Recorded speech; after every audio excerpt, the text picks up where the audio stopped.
Hello everyone. Today we discuss about the ionic compounds.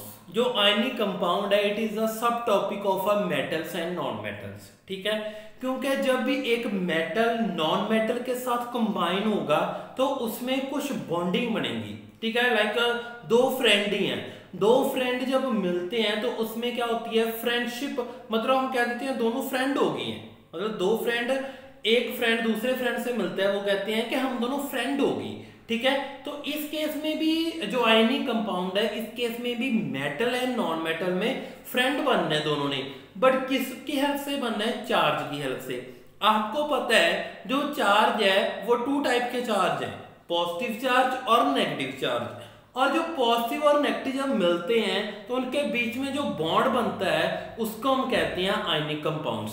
तो ionic bond भी कह सकते हो, this is called ionic bonds. ठीक है, तो आयनिक कंपाउंड पहले देख लेते हैं क्या है. Compound form due to transfer of electron from metal to non metal. Metal के ऊपर जो चार्ज है वो पॉजिटिव चार्ज है और जो नॉन मेटल है उसके ऊपर नेगेटिव चार्ज है. और इलेक्ट्रॉन ट्रांसफर होनी है पॉजिटिव टू नेगेटिव. जो पॉजिटिव टू नेगेटिव जो इलेक्ट्रॉन ट्रांसफर होनी है उसको ट्रांसफर होने पे जो बॉन्ड बनते हैं, जो कंपाउंड बनते हैं उनको कहते हैं आयनिक कंपाउंड और आयनिक बॉन्ड. ठीक है, तो आपने याद रखना है कि metal to non metal transfer of electron is called ionic bond और those compound is formed from transfer of electron, this is called ionic compounds.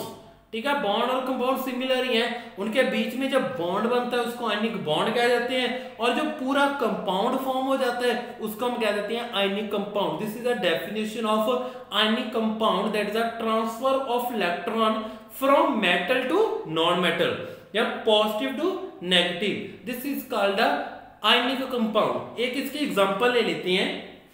Example है मेरे पास, आपको पता है atomic number of sodium. Atomic number है जो sodium का वो कितना है आपके पास होता है 11. Atomic number of sodium is 11. इसकी जो वैलेंसी है, वैलेंसी कैसे निकालेंगे? आपको पता है 2,8,1 होते हैं. This is the distribution of electron in the elements. ठीक है, इन a K shell, L shell, M shell, N shell according to the rule 2n square. 2n square जो आपका रूल है 2n square is a octet rule. इसके according हम distribution of electron करते हैं in a element. It is a K shell. In a K shell 2 electrons are mostly highest 2 electrons are present. In a L 8 then फिर 8. ठीक है, तो इसके according first में 2 फिर 8 फिर 1. दिस इज वैलेंसी इसकी कितनी आई है? इसके पास एक एक्स्ट्रा है. ठीक है, तो जिसके पास कुछ एक्स्ट्रा है तो वो क्या होगा? पॉजिटिव पर्सन होगा. तो इसके पास क्या है? +1. 1 रुपए है जो आप चार्ज को रुपीस ले लो, एक इसके पास जो रुपीस है वो एक्स्ट्रा है. अब मैं क्लोरीन की बात करता हूं. क्लोरीन का जो एटॉमिक नंबर है वो है 70. Atomic number of chlorine is 17. और इसकी जो वैलेंसी क्या है? वैलेंसी ऑफ क्लोरीन तो देखो फर्स्ट में कितने आएंगे? 2 फिर 8 फिर 7. 2 8 7. आपको पता है in L shell how many electrons are present? 18. But हमारे पास कितने हुए? 17 हुए हैं. एक की कमी है. अगर एक की कमी है तो कौन सा चार्ज आएगा? -1. This is the charge. ठीक है, charge on chlorine that is -1. अब देखो इसके वैलेंस शेल में हम बना लेते हैं. ये सोडियम है, सोडियम के पास एक इलेक्ट्रॉन एक्स्ट्रा है. ठीक है, सोडियम के पास एक इलेक्ट्रॉन एक्स्ट्रा है, ये एक इलेक्ट्रॉन दे सकता है. क्लोरीन के पास 17 इलेक्ट्रॉन क्या है? 7 इलेक्ट्रॉन है इन लास्ट शेल. ये 7 इलेक्ट्रॉन है लास्ट शेल में और इसको एक इलेक्ट्रॉन चाहिए. देखो अगर सोडियम इसको एक इलेक्ट्रॉन दे दे तो ये स्टेबल हो जाएगा और सोडियम खुद भी स्टेबल हो जाएगा. तो इसने क्या किया? सोडियम ने उसको एक इलेक्ट्रॉन ऐसे दे दिया, एक इलेक्ट्रॉन लॉस कर दिया. और जब इसने लॉस किया तो इसके पास पॉजिटिव चार्ज आ गया और इसके पास नेगेटिव चार्ज आ गया. When we loss the electron, जब कोई एटम है जो लॉस करता है उस पे पॉजिटिव चार्ज और अगर गेन करता है तो नेगेटिव चार्ज। तो हमारा बना Na पॉजिटिव Cl नेगेटिव। इसको हम कहते हैं कि that is the transfer of electron from metal to non metal. Metal से नॉन मेटल में क्या हो रहे हैं, इलेक्ट्रॉन ट्रांसफर हो रहे हैं। अगर इलेक्ट्रॉन ट्रांसफर होते हैं from metal to non metal, this is called a ionic compound and those bond is formed in a ionic compound is called a ionic bond. ठीक है, डेफिनेशन क्लियर है कि आपके पास अगर मेटल से नॉन मेटल इलेक्ट्रॉन ट्रांसफर हो रहे हैं तो आप कहोगे कि वो क्या है, एक आयनिक कंपाउंड है। ठीक है, इसकी एक और एग्जांपल देख लेते हैं कि मान लो मेरे पास है, यहां पर हम चेंज कर लेते हैं,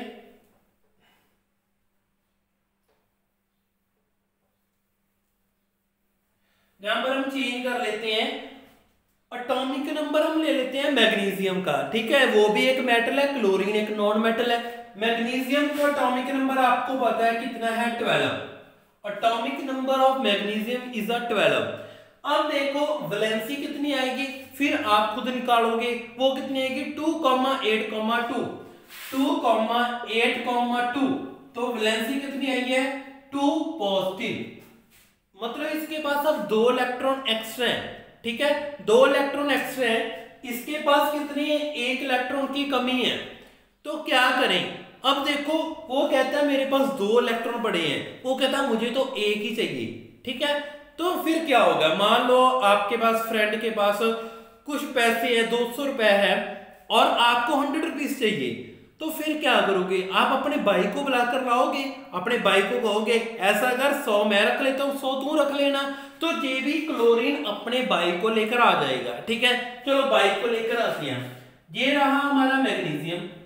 ठीक है, मैग्नीशियम है, मैग्नीशियम के पास अपने पास कितने हैं 2 electron in a valence shell. Magnesium के पास 2 इलेक्ट्रॉन है वैलेंस शेल में, साथ में क्लोरीन के पास कितने हैं 7 है इन अ वैलेंस शेल। सिमिलरली वो अपना बाई लेकर आया और बाई के पास खुद कितने हैं 7। तो अब क्या होगा, वो कहता है चल 1 इलेक्ट्रॉन तू रख ले और 1 इलेक्ट्रॉन तेरा जो ब्रदर है वो रख लेगा। तो ये लो उसने ऐसे शेयर कर दिए,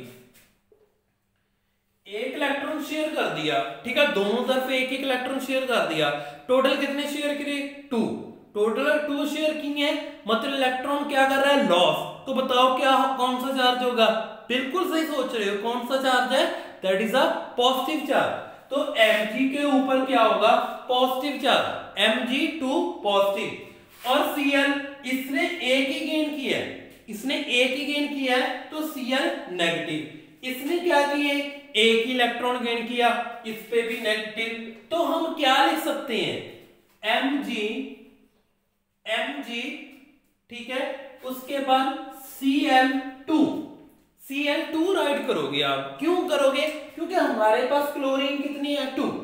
जब मेटल से नॉन मेटल में इलेक्ट्रॉन ट्रांसफर होते हैं, this is a transfer of electron, 1 electron is this side और 1 electron in this side, that is a transfer of electron from metal to non metal is called a ionic compound. It is a definition. और ये आपको आ सकता है, this is a dot structure of ionic compound. ये भी बच्चे कर लेना, ये आपको एग्जाम में आ सकती है। Dot structure of a NaCl पहले करवा दी है, डॉट स्ट्रक्चर ऑफ MgCl2 अब करवा दी। और इसकी एग्जांपल भी पूछ लेते हैं, give an example of ionic compound और आयनिक बॉन्ड। ठीक है, तो ये एग्जांपल भी वही आएगी। ठीक है, 2 क्वेश्चन हमारे क्लियर हो गए, that is a dot structure and ionic compound. It is a next हमारा most important, that is a property of ionic compound. देखो जो पॉजिटिव और नेगेटिव है, पॉजिटिव का मतलब है बहुत गरीब बहुत अमीर पर्सन है, और नेगेटिव का मतलब है बहुत गरीब पर्सन है। रिलेट करो उसको, पॉजिटिव को अमीर के साथ और नेगेटिव को गरीब के साथ।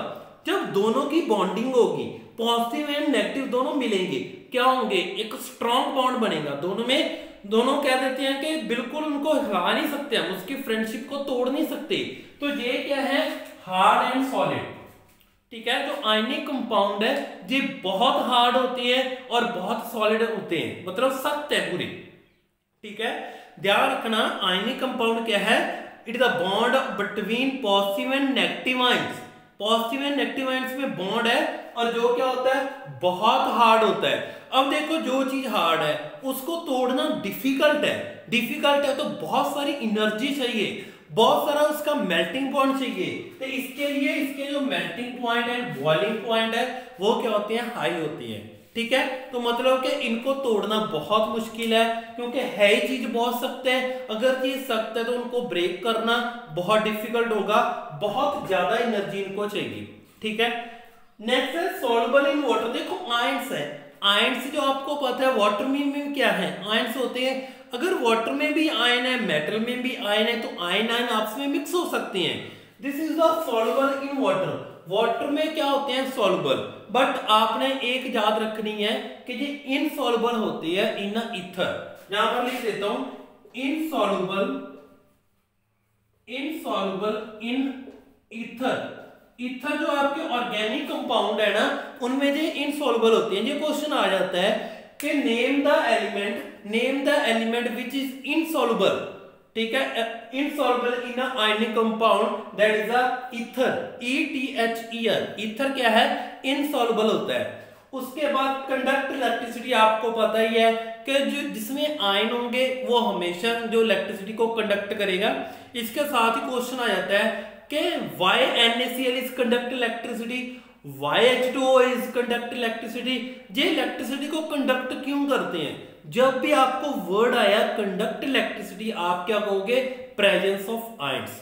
आप कहोगे प्रेजेंस ऑफ आयनिक बॉन्ड्स, उसमें आयन प्रेजेंस होगी, उनमें आयनिक कंपाउंड है, उनमें क्या है आयंस के बॉन्ड है, इसलिए उनकी जो फॉर्मेशन है वो क्या करेंगे, कंडक्ट इलेक्ट्रिसिटी। बहुत सारे फिर देख लो आयनिक कंपाउंड हार्ड होते हैं, हार्ड होने की वजह से इनके मेल्टिंग पॉइंट और बॉइलिंग पॉइंट हाई हैं, और आयन होने की वजह से वाटर में भी आयन होते हैं इसलिए ये सॉल्युबल है वाटर में, बट ईथर में ये इनसॉल्युबल है। एंड लास्ट आयन की वजह से ये इलेक्ट्रिसिटी को कंडक्ट करेगा। This are the topic, this is the topic of ionic compound, it is the most important topic. इसको बच्चे देख लेना, इसके जितने भी क्वेश्चन है एनसीईआरटी में कर लेना। लास्ट वीडियो में हम इसके क्वेश्चन जितने भी है इस चैप्टर के वो रिवाइज करेंगे। Thanks for watching a video.